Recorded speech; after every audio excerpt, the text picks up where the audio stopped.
Hello friends, कैसे हैं आप लोग। आपका स्वागत है दीपक कोचिंग क्लासेस में। और आज आपके लिए मैं नया टॉपिक लेके आया हूँ, हड़प्पा सभ्यता।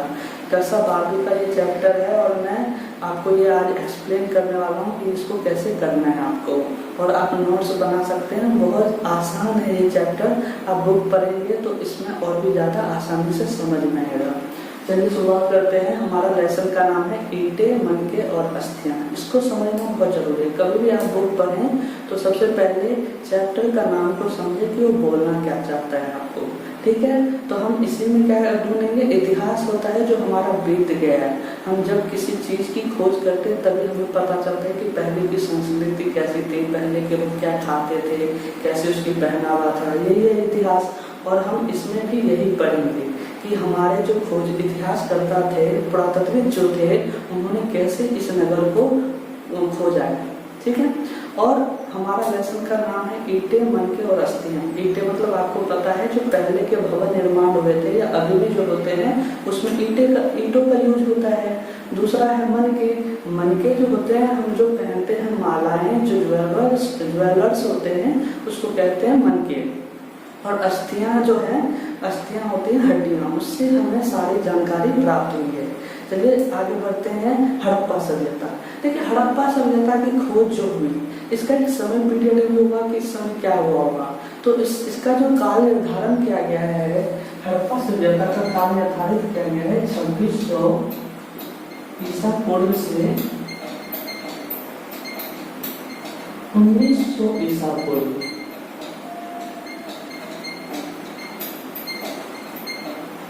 यहाँ तक आपको समझ में आ गया कि इसका क्या काल रखा गया। 2600 से 1900 ईसा पूर्व में इसका काल निर्धारित किया गया है। इसके बाद हम हड़प्पा सभ्यता। हड़प्पा सभ्यता इसको क्यों नाम दिया गया, क्यों इस नाम से जाना जाता है। सबसे पहले हड़प्पा सभ्यता इसलिए कहते हैं क्योंकि सबसे पहले हड़प्पा नामक स्थान पर यह खोजा गया था, इसलिए इसको हड़प्पा सभ्यता के नाम से जाना जाता है। ठीक है, आपको लिख देता हूँ। हड़प्पा सभ्यता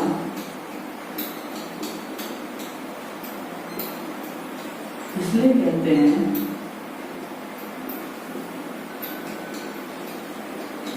क्योंकि सबसे पहले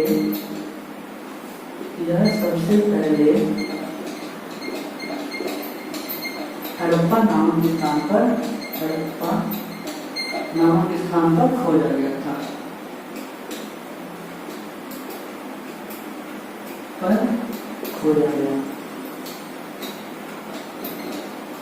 यहाँ तक आपको समझ में आ गया। 2600 से 1900 ईसा पूर्व में हड़प्पा सभ्यता का काल निर्धारित किया गया है।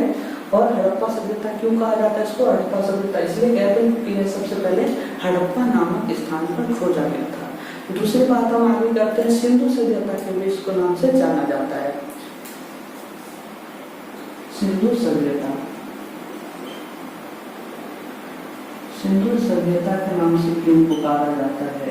सिंधु सभ्यता इसको इसलिए कहा जाता है क्योंकि यह सिंधु नदी घाटी की ओर फैला हुआ था। सिंधु नदी, क्योंकि सिंधु नदी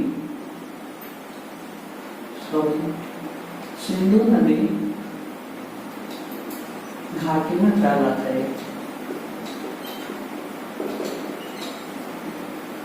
आपका दो क्वेश्चन बन गया है। हड़प्पा सभ्यता क्यों कहा जाता है क्योंकि यह हड़प्पा नामक स्थान पर खोजा गया। दूसरी बात है सिंधु सभ्यता के नाम से क्यों जाना जाता है क्योंकि सिंधु नदी घाटी में यह फैला हुआ था, वहीं पर बहुत सारे अवशेष इसके मिले थे, इसलिए सिंधु सभ्यता के नाम से जाना जाता है। तो और भी बात करें तो संस्कृति, सिंधु घाटी सभ्यता, सिंधु या इसको सभ्यता संस्कृति भी कहते हैं।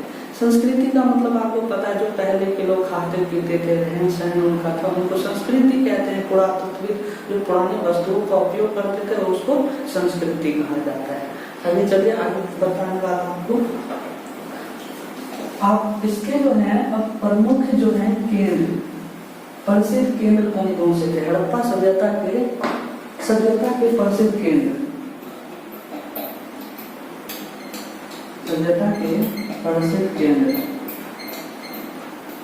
दो प्रसिद्ध केंद्र थे। आप इसको बता सकते हैं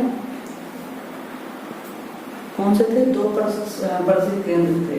एक तो आपको पता है हड़प्पा और दूसरा मोहनजोदड़ो। ये दो प्रसिद्ध केंद्र थे। आप इसको नोट डाउन कर लीजिए। अब इसकी खोज की बात करते हैं हम।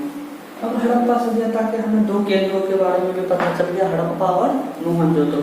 अब इसकी खोज हुई होगी, कब से टाइम पीरियड भी होगा इसका, कब खोजा गया इसको। तो उसकी खोज जो है बहुत आसानी से मैं आपको समझाऊंगा। खोज जो है 1921 से 1922 में किया गया, ठीक है। और 1921 में जो है दयाराम साहनी द्वारा किया गया। दूसरा राखल दास बनर्जी,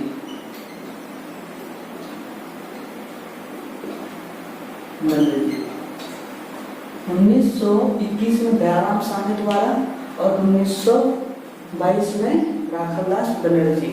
अब देखिए इसके में किन के नेतृत्व में ये दोनों काम कर रहे थे, तो ये भी याद आपको रखना पड़ेगा। सर जॉन मार्शल, सिंपल चीज आपको आसानी से याद हो जाएगा, नेतृत्व में।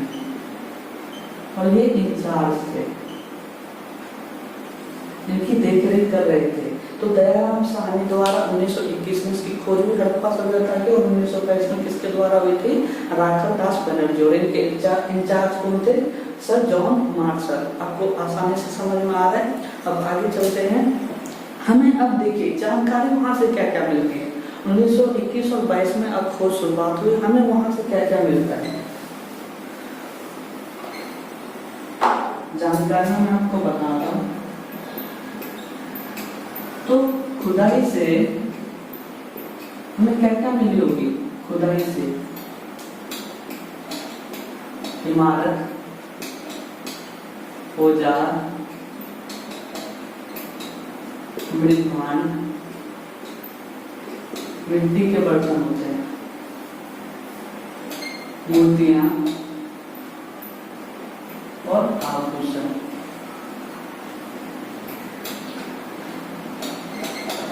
तो ये जो चीजें हमें जानकारी से खुदाई से वहां पर जब खोज हो रही थी, वहां पे जो पुरातत्व तो उसकी खोज कर रहे थे वहां पर, तो ये हमें चीजें मिली है, इमारत, औजार, मृदमान, मूर्तियां और आभूषण। आभूषण क्या होता है, जो भी वहाँ के लोग जो थे, जो महाराजा राजा होते थे या स्त्री होती थी, वो आभूषण पहनते थे, जेवर जेवरात, उसको कहते हैं आभूषण। और इमारत में जो यूज करते थे, जो भी चीजें मटेरियल्स यूज करते थे, औजार जो उस समय के लोग किसी चीज को कटाई के लिए यूज करते थे, वो औजार हो गया। और मृदभांड मिट्टी के बने हुए बर्तन होते थे। तो ये आपको पता चल गया, आपको मैंने बहुत सारी चीजें बताई और आगे और भी मैं बताने वाला हूँ। प्रमुख स्थल और प्रमुख स्थल मोस्ट इम्पोर्टेंट है, आपको याद करने के लिए बहुत जरूरी है, ये आपको याद करना पड़ेगा। याद तो सारे ही करने पड़ेंगे, बस इसको समझना है। तो इसके जो प्रमुख स्थल हैं, प्रमुख स्थल और वर्तमान इसकी स्थिति, सिंपल चीज है। देखिए जो खोज हो रहा था वहाँ एक जगह नहीं हो रही थी। पूरे हम जब भारत आजाद हुआ तो 1921 और 22 की जब बात कर रहे हैं, उस समय भारत और पाकिस्तान एक ही में था। तो वहाँ पे अब जाके चेंज हुआ है। तो सबसे पहले आपसे प्रमुख स्थल के नाम पूछेंगे कि वहाँ के प्रमुख स्थल कौन कौन से हैं जहाँ पे खोज की गई थी। सबसे पहले नागेश्वर,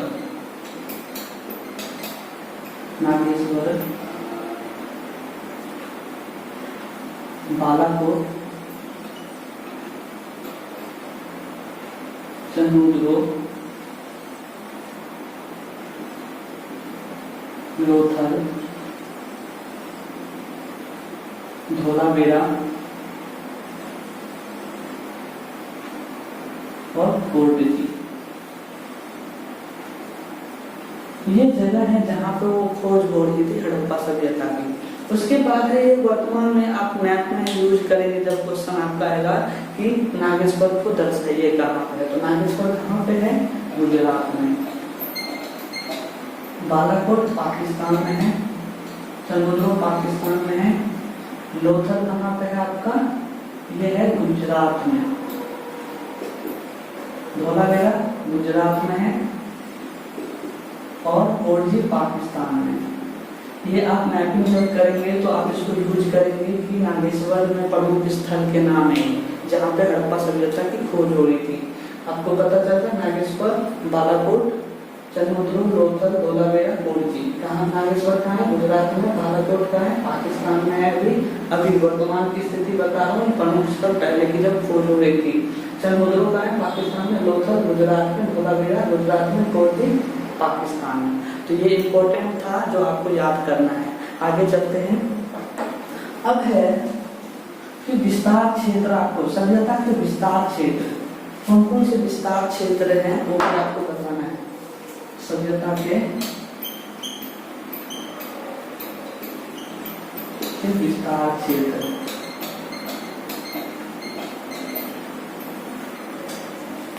अफगानिस्तान,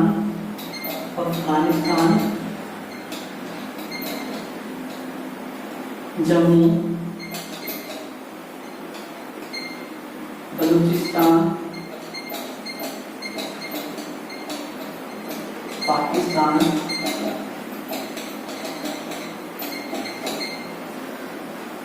राजस्थान, गुजरात और पश्चिमी उत्तर प्रदेश।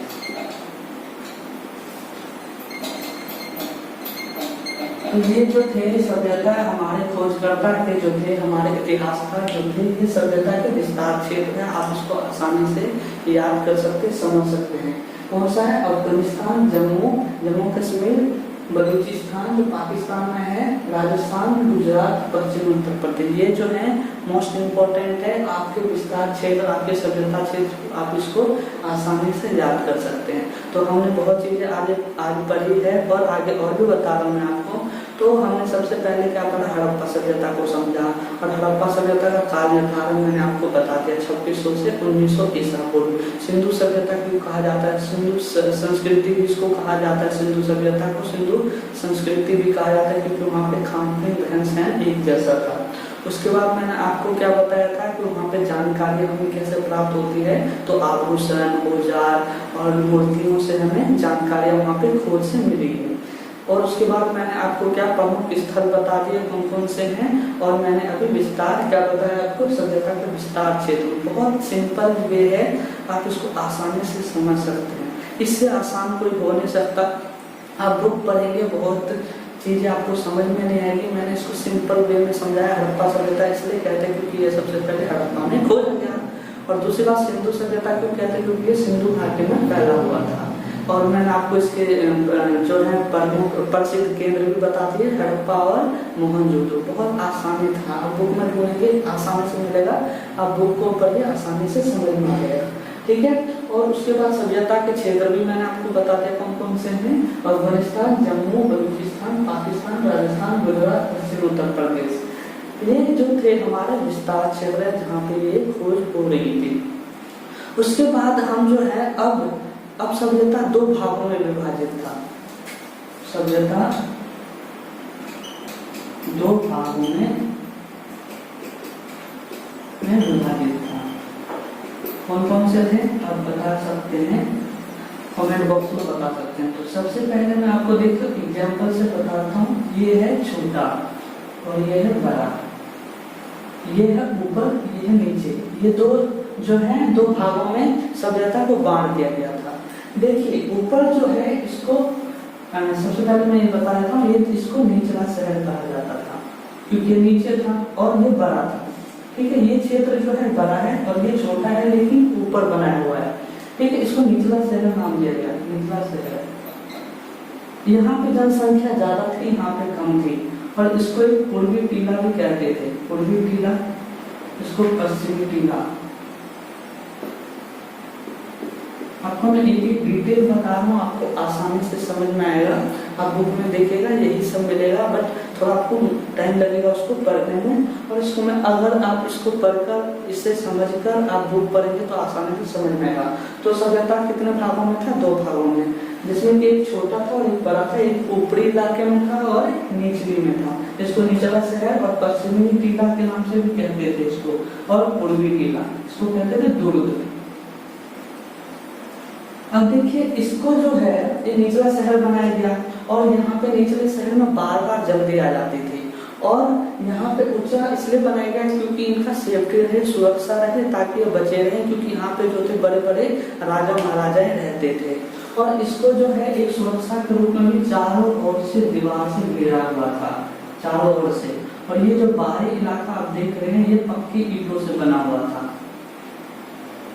और ये जो अंदर का भाग है ये कच्ची ईंटों से बना हुआ था। ये जो अंदर का भाग है ये कच्ची ईंटों से था।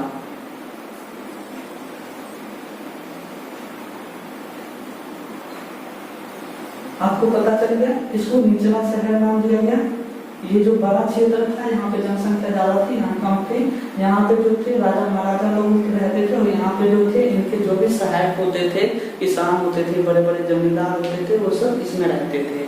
और बड़े बड़े जो राजा पुरोहित होते थे वो कहाँ रहते थे, दुर्ग में रहते थे। तो आज मैंने आपको चैप्टर समझाया, हमारा पहला भाग है ये। और मैं इसको इसलिए कमी चैप्टर में बना रहा हूँ ताकि आप इसको आसानी से आप समझ सकें।